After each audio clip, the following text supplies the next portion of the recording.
Bienvenue sur ordimer.com.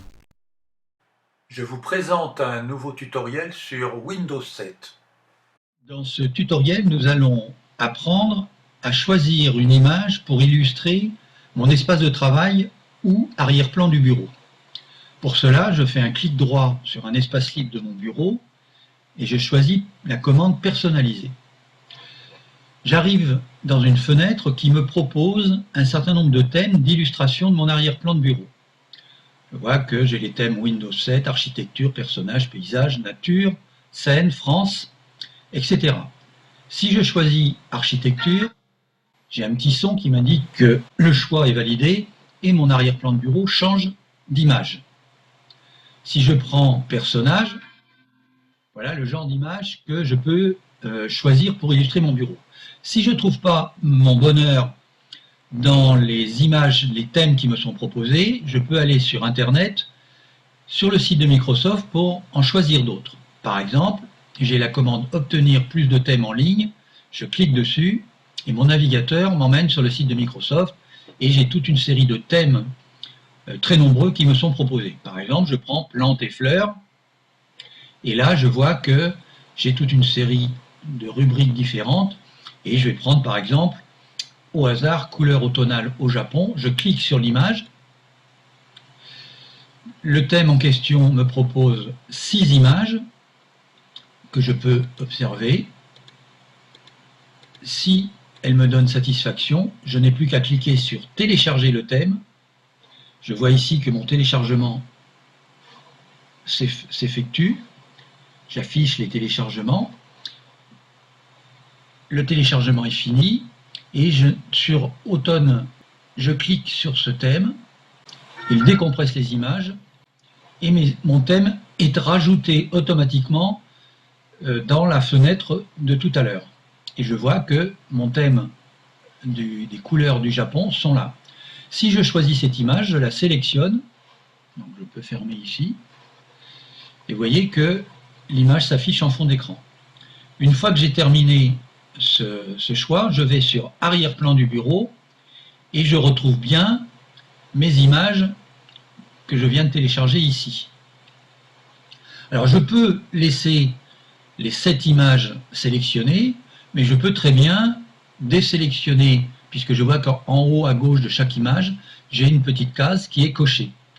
Donc si par exemple, parmi toutes les images, il y en a une que je n'aime pas, je peux la décocher, ou deux, ou tout, et puis n'en prendre qu'une seule, mais je vais les sélectionner tous pour voir la suite des opérations.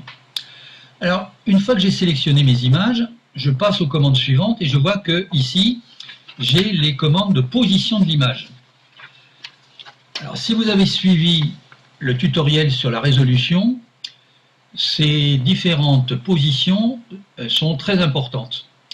Je vois que mes images sont dans le même format que l'écran et j'ai le choix en position de l'image entre remplissage, ajusté, étiré, mosaïque et centré. On va prendre remplissage et puis la deuxième commande, c'est le diaporama qui va défiler, c'est-à-dire que mes images ici vont changer toutes les X minutes en fonction du choix que je vais faire. Si je change les images toutes les 10 minutes, avec la petite fenêtre de choix, je peux modifier ce chiffre de 10 minutes. Je peux aller de 10 secondes à 1 jour. On va prendre 10 secondes de manière à faire l'essai beaucoup plus rapidement. Et puis, lorsque j'ai fait ce choix, il me reste une dernière commande, c'est de choisir de cocher aléatoire ou pas. Si je coche aléatoire, c'est l'ordinateur qui va changer les photos dans le rythme et la position que lui décide. Si je décoche aléatoire, les images vont dérouler dans l'ordre où elles sont ici dans mon dossier. Je vais laisser dans cet ordre-là. Je n'ai plus qu'à enregistrer les modifications, fermer mon arrière-plan de bureau, et je vais voir que toutes les 10 secondes, mon image d'arrière-plan de bureau va se modifier.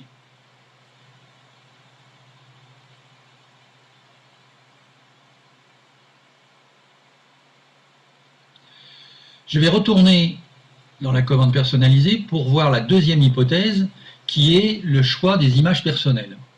Si je clique sur arrière-plan du bureau, je vois que ici j'ai l'emplacement de l'image et qu'avec la commande parcourir, je peux aller choisir des images personnelles.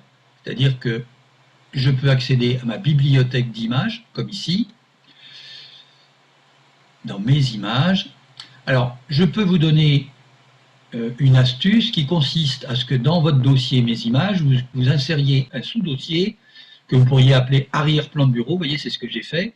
Et dans cet arrière-plan de bureau, j'ai mis moi-même les images que j'ai choisies pour illustrer mon espace de travail.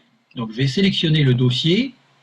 Et une fois que j'ai sélectionné le dossier arrière-plan, mais vous pourriez l'appeler autrement, vous n'avez plus qu'à faire OK. Et vous voyez que immédiatement mon arrière-plan de bureau a changé et c'est ces images-là qui sont sélectionnées. Donc comme tout à l'heure, je peux en prendre une ou plusieurs et je vais choisir volontairement que je vais effacer tout et je vais choisir que cette image pour vous montrer le problème de la position des images. Vous voyez que cette image a un format portrait alors que les autres sont en format paysage. Et lorsque j'utilise la commande remplissage, vous voyez que ici, si je prends remplissage, on voit ici que dans ce fond d'écran, une partie de l'image a été enlevée parce que dans la fonction remplissage, l'image est calée sur la largeur et que donc toute une partie haute et basse de l'image sont disparues. Si je fais ajuster, l'image au contraire se cale sur la hauteur, sur le haut et le bas, et que dans ce cas-là, j'ai une partie de l'image à droite et à gauche qui est en noir. Si par contre je choisis étirer, là mon image va s'ajuster à l'écran. L'inconvénient, c'est que les personnages sont déformés. Enfin, si je choisis mosaïque, l'image va prendre sa taille normale et va remplir l'écran autant de fois qu'il est nécessaire. Vous voyez qu'ici, mon image prend sa taille réelle et elle reproduit l'image plusieurs fois sur l'écran. Et enfin, si je fais centrer, je ne vais avoir qu'une seule image à sa taille réelle. Donc je déplace ma fenêtre pour voir, vous voyez que l'image est ici. Donc je vais prendre la fonction ajuster. Et puis j'ai à nouveau le choix de changer, comme j'ai qu'une image, je ne peux pas changer la fréquence de renouvellement. Je vais donc sélectionner toutes les images et je vais remettre par exemple 30 minutes et je vais choisir aléatoire et n'oubliez surtout pas d'enregistrer les modifications pour que votre fond d'écran soit conforme à ce que vous avez choisi. Je ferme ici. Et je vous dis à bientôt pour un autre tutoriel.